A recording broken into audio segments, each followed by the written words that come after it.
Hi hello dear friends. മലയാളത്തിലെ കുറച്ച് വിപരീത പദങ്ങളാണ്. ശ്രദ്ധിച്ചാൽ ഒരു മാർക്കാണ്. തിക്തം, തിക്തത്തിൻ്റെ വിപരീതം മധുരം എന്നാണ്.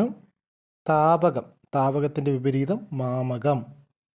പ്രഭാതം, പ്രഭാതത്തിൻ്റെ വിപരീതം എന്താണെന്ന് ചോദിച്ചാൽ പ്രദോഷം എന്നാണ്. ജംഗമം, സ്ഥാവരം, ജംഗമത്തിൻ്റെ വിപരീതം സ്ഥാവരം. ഭൂഷണം, ഭൂഷണത്തിൻ്റെ വിപരീതം ദൂഷണം എന്നാണ്.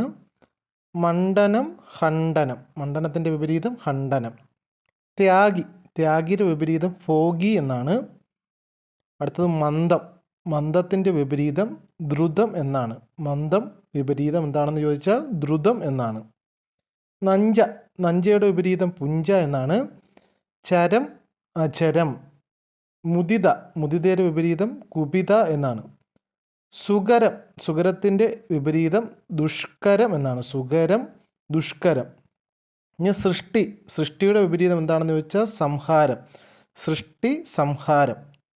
അപ്പോൾ തിക്തം മധുരം, താപകം മാമകം, പ്രഭാതം പ്രദോഷം, ജംഗമം സ്ഥാവരം, ഭൂഷണം ദൂഷണം, മണ്ഡനം ഖണ്ഡനം, ത്യാഗി ഭോഗി, മന്ദം ദ്രുതം, നഞ്ച പുഞ്ച, ചരം എന്ന് വെച്ചാൽ അചരം, മുദിത കുപിത, സുകരം എന്ന് വെച്ചാൽ ദുഷ്കരം, സൃഷ്ടി സംഹാരം. ഇപ്പോൾ വീഡിയോ ഉപകാരപ്പെടുന്നുണ്ടെങ്കിൽ ചാനൽ കൂടി ഒന്ന് സബ്സ്ക്രൈബ് ചെയ്യുക. താങ്ക്